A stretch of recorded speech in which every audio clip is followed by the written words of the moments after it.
Assalamualaikum warahmatullahi wabarakatuh. Halo, berjumpa kembali dengan saya Ustadzun Hasanah, mahasiswa program studi agribisnis Fakultas Pertanian Universitas Trunojoyo Madura dengan NIM 190321100036. Video kali ini saya buat untuk memenuhi ujian tengah semester dari mata kuliah Manajemen Produksi Agribisnis. Nah, kali ini kita akan membahas mengenai analisis manajemen produksi agribisnis, di mana saya mengangkat satu studi kasus, yaitu usaha budidaya lele milik Bapak Romli yang berada di Desa Kelean, Kecamatan Socah, Kabupaten Bangkalan. Yang pertama adalah terkait latar belakang. Kabupaten Bangkalan merupakan salah satu wilayah yang mengalami peningkatan pada produksi salah satu komoditas perikanan darat, yaitu lele. Peningkatan ini tentunya dipicu oleh naiknya permintaan dan juga konsumsi dari lele itu sendiri. Hal ini menyebabkan lele digemari dan juga disenangi oleh para pelaku usaha budidaya. Walaupun harganya yang terbilang lebih murah daripada ikan-ikan budidaya lainnya, namun lele ini memiliki masa panen yang relatif singkat, sehingga walaupun tidak mahal tapi lebih sering untuk dipanen. Usaha budidaya lele merupakan salah satu peluang dan juga prospek yang besar dalam sektor perikanan. Namun dalam upaya untuk membangun usaha budidaya lele tentunya perlu diperhatikan beberapa aspek, dan aspek-aspek tersebut biasanya berkaitan dengan kondisi komoditas, lokasi usaha, serta rancangan tata letak ataupun layout yang akan digunakan.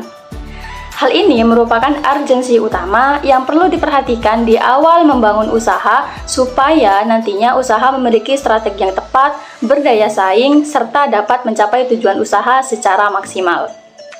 Dari latar belakang tersebut, kita dapat menyusun rumusan masalah serta tujuan yang hendak kita capai.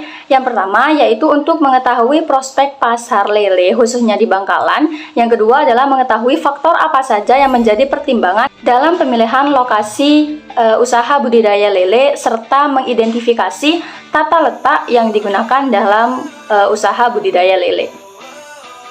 Kita lanjut ke bab 2, yakni pembahasan. Yang pertama, kita akan membahas mengenai komoditas lele itu sendiri. Ikan lele merupakan salah satu jenis ikan budidaya air tawar yang sangat populer serta produksinya terbilang selalu meningkat setiap tahunnya.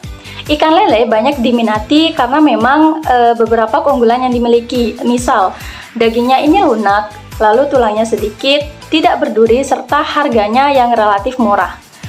Sedangkan pada proses budidaya, lele ini juga merupakan ikan yang budidayanya itu relatif mudah, cepat, serta tidak memerlukan banyak perawatan. Untuk jenis lele yang dibudidayakan oleh Bapak Romli merupakan jenis lele sangkuriang, di mana lele sangkuriang ini merupakan jenis lele sebagai varietas perbaikan dari lele dumbo. Lele dumbo sendiri merupakan lele yang awalnya banyak diminati oleh para pembudidaya. Namun karena kualitasnya yang kian menurun, akhirnya dilakukan upaya untuk memperbaiki kualitas dari lele dumbo ini. Lalu lahirlah varietas sangkuriang. Lele sangkuriang ini dipilih oleh Bapak Romli karena memiliki beberapa keunggulan, diantaranya yaitu pertumbuhannya cepat, lalu kemampuan bertelur serta menetaskan telurnya ini juga tinggi, tahan terhadap penyakit, tingkat produksinya tinggi, pemeliharaannya mudah, serta kualitasnya juga bagus jika dilihat dari segi kepadatan daging dan juga nutrisinya. Namun dari kelebihan-kelebihan tersebut, lele sangkuriang ini juga memiliki kelemahan, yakni dia tidak tahan terhadap perubahan pH air. Poin selanjutnya yaitu tentang kondisi pasar, topografi, iklim, dan juga nilai ekonomis dari komoditas lele. Lele merupakan jenis ikan yang sangat familiar di kalangan masyarakat pada semua lapisan. Karena memang olahan-olahan yang berasal dari lele ini sangat mudah untuk dijumpai, mulai dari warung pinggir jalan sampai restoran berbintang. Hal ini membuat tingkat konsumsi serta permintaan dari lele ini juga tinggi. Dengan tingginya tingkat permintaan serta konsumsi, perlu diimbangi dengan tingkat penawaran yang juga tinggi dari usaha budidaya. Hal ini dapat menjadi pendorong para pengusaha lele untuk terus meningkatkan produktivitas mereka. Kondisi pasar pada usaha lele milik Bapak Romli ini bisa dibilang bagus karena memang banyak sekali jalur distribusi yang digunakan, mulai dari distribusi kepada penyedia benih, lalu kepada penjual-penjual pecel lele dan lain sebagainya, kepada rumah makan dan juga restoran-restoran. Selain itu juga lele yang dibudidayakan ini dijual secara langsung ke pasar, di mana memang lokasi usahanya dekat dengan pasar Socah. Nah, beragamnya teknik penjualan ini membuat pasar dari usaha lele ini stabil dan cenderung meningkat. Nah, untuk kondisi topografi dan juga iklim, di mana Bangkalan juga termasuk wilayah dataran rendah yang ketinggiannya itu mulai dari 2-100 meter di atas permukaan laut. Untuk Kecamatan Socah sendiri memang merupakan daerah pesisir pantai yang tingginya itu sekitar 2-10 meter di atas permukaan laut. Kawasan Socah memiliki suhu yang cukup tinggi, namun untuk lokasi usaha lele Bapak Romli, hal itu bisa teratasi karena memang kondisi alamnya yang masih sejuk, rimbun, dan banyak pepohonan besar seperti pohon jati dan juga pohon bambu yang membuat suasana di lokasi usaha ini sejuk dan bisa menyeimbangi suhu yang sesuai dengan kebutuhan lele. Untuk nilai ekonomis sendiri dapat diartikan sebagai pengukuran jumlah maksimum seseorang untuk mengorbankan barang atau jasa mereka agar bisa mendapatkan barang atau jasa lainnya. Nah, untuk lele sendiri nilai ekonomisnya ini bisa dikatakan terjangkau karena memang harganya yang murah, serta seseorang tidak memerlukan pertimbangan-pertimbangan yang berarti untuk melakukan pembelian ikan lele. Bahkan sebagian orang juga telah membeli ikan lele sebagai makanan sehari-hari karena memang harganya yang terjangkau serta kemudahan untuk mendapatkannya. Yang ketiga adalah terkait pemilihan lokasi produksi, di mana lokasi usaha ataupun produksi juga merupakan salah satu faktor penting dalam kegiatan usaha karena berkaitan dengan banyak faktor. Nah, elemen-elemen tersebut sangat berpengaruh pada tingkat efektivitas serta efisiensi dari suatu usaha, serta perlu dipertimbangkan dengan matang agar dapat mencapai tujuan usaha yang maksimal.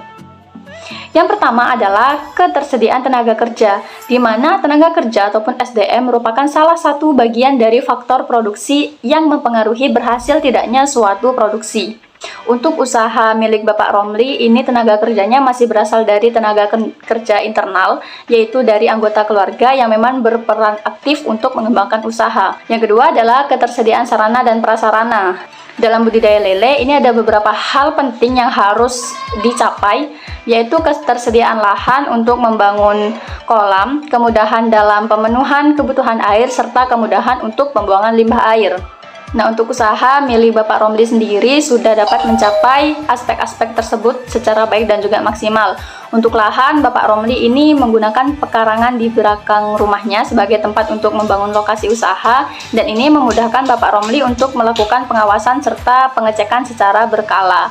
Dan untuk sumber airnya, di sana juga sudah ada sumur yang memang digunakan sebagai sumber air yang dialirkan menggunakan pompa air dan juga selang plastik. Untuk saluran limbah pembuangan airnya sendiri itu menggunakan saluran bawah tanah yang dibuat menggunakan pipa yang ditanam di dalam tanah. Yang ketiga adalah kedekatan dengan pasar. Jadi kedekatan dengan pasar ini dapat berhubungan dengan jarak serta kemudahan akses pasar ataupun konsumen. Semakin dekat dengan pasar, maka biaya yang dibutuhkan dalam proses distribusi ataupun pengiriman ini dapat lebih sedikit. Nah, untuk lokasi budidaya Bapak Romli sendiri sudah dijelaskan di awal bahwa lokasinya dekat dengan pasar Socah, sehingga memudahkan untuk melakukan penjualan secara langsung, serta untuk konsumen-konsumen lain biasanya langsung datang ke lokasi usaha, sehingga Bapak Romli selaku produsen ini tidak perlu mengeluarkan biaya untuk proses pengiriman. Yang ketiga adalah kedekatan dengan bahan baku, di mana usaha Bapak Romli sendiri untuk pemenuhan bahan baku, misalnya benih, ini didapat dari Kecamatan Kamal yang memang berdekatan dengan Kecamatan Socah, dan untuk pakannya ini biasanya disuplai dari Kecamatan Bangkalan. Yang selanjutnya adalah mengenai analisis tata letak usaha. Tata letak ataupun layout merupakan salah satu keputusan strategis operasional yang ikut menentukan tingkat efisiensi dari kegiatan operasional perusahaan dalam jangka panjang. Tata letak yang baik akan memberikan kontribusi terhadap peningkatan produktivitas usaha. Nah, tata letak ini juga memiliki beberapa tujuan, diantaranya untuk meminimalkan material handling cost, untuk meningkatkan efisiensi utilitas tenaga kerja dan juga ruangan, mengurangi kendala proses, dan juga memudahkan interaksi serta komunikasi para pegawai dalam melakukan pekerjaannya. Berdasarkan analisis yang telah dilakukan, kita dapat mengetahui tata letak dari usaha budidaya lele milik Bapak Romli. Teman-teman bisa melihat skemanya di samping saya. Dari skema tersebut, kita dapat menyimpulkan bahwasanya tata letak ini menganut jenis tata letak yang berorientasi pada produk atau yang biasa disebut sebagai product layout. Hal ini dilihat karena penataan yang dilakukan berupa penataan fasilitas dan juga peralatan produksi yang berupa kolam, sumber air, serta saluran air yang ditata menurut urutan, dan juga unit-unit yang diproduksi akan memiliki urutan proses pengerjaan yang sama. Nah, skema tersebut menjelaskan bahwasanya usaha budidaya ikan lele milik Bapak Romli ini memiliki 6 kolam lele yang bentuknya lingkaran serta memiliki diameter kurang lebih 3 meter. Kolam ini terbuat dari bambu dan juga terpal, di mana bagian bawahnya ini disemen untuk tujuan mengunci air serta mencegah kebocoran air. Nah, kolam ini memiliki fungsi masing-masing. Kolam A merupakan kolam untuk bibit yang baru datang dan akan tetap di kolam tersebut hingga usianya mencapai 3 minggu. Nah, untuk kolam B ini merupakan kolam yang digunakan untuk meletakkan ikan lele yang lolos sortir tahap 1. Nah, biasanya sortir tahap 1 ini indikatornya adalah lele sudah berukuran 9-10 cm.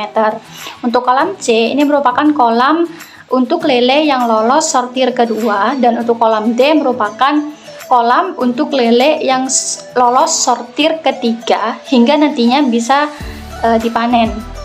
Nah, penataan seperti ini akan memudahkan dalam proses perawatan dan juga penyortiran, di mana lele dapat dikelompokkan berdasarkan ukurannya sehingga akan mengurangi kemungkinan dimangsa oleh lele yang ukurannya lebih besar, karena memang lele sendiri memiliki sifat kanibal.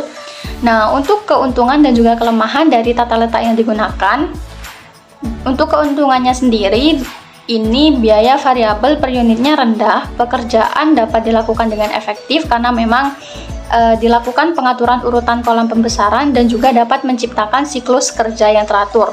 Keuntungan yang diperoleh sebenarnya memang tidak terlalu nampak karena pada usaha ini memang sangat minim akan penggunaan mesin ataupun peralatan.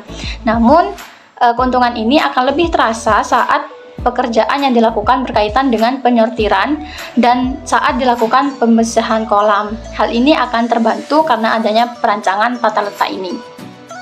Sedangkan untuk kelemahannya sendiri, pada usaha ini belum memaksimalkan perancangan terhadap saluran air bersih dari sumber air. Dari beberapa pembahasan di atas dapat disimpulkan bahwasanya usaha budidaya ikan lele milik Bapak Romli ini cukup baik untuk dikembangkan. Hal ini dapat dilihat dari beberapa indikator, yaitu jenis komoditas, kondisi pasar, kondisi topografi dan iklim, serta nilai ekonomis dari komoditas lele, khususnya yang ada di wilayah Bangkalan dan juga sekitarnya. Selain itu, dari aspek pemilihan lokasi juga dapat dilihat dari ketersediaan tenaga kerja, sarana dan prasarana, kedekatan dengan pasar, dan juga bahan baku juga dinilai telah mampu dicapai secara maksimal. Dari segi tata letak, usaha budidaya lele ini juga dinilai telah cukup baik, telah mampu untuk merancang tata letak dari kegiatan usaha. Hal ini terlihat dari pengaturan beberapa fasilitas seperti kolam dan juga saluran pembuangan limbah air yang telah dirancang sedemikian rupa untuk memudahkan kegiatan produksi. Namun, untuk saluran air bersih ini perlu dilakukan perancangan ulang. Saran yang dapat ditujukan kepada usaha ini, di mana memang secara keseluruhan usaha ini telah dapat dikatakan baik, namun masih ada beberapa hal yang perlu diperbaiki. Misalnya, membangun saluran air yang semi permanen ataupun yang permanen yang dibuat dari pipa dan menggunakan keran, sehingga nantinya dalam penyaluran air hanya perlu membuka keran saja, dan hal ini dapat mengurangi tenaga serta waktu untuk menyiapkan selang untuk menyalurkan air. Cukup sekian penjelasan dari saya mohon maaf atas segala kesalahan dan kekurangan dan semoga bermanfaat. Terima kasih. Wassalamualaikum warahmatullahi wabarakatuh.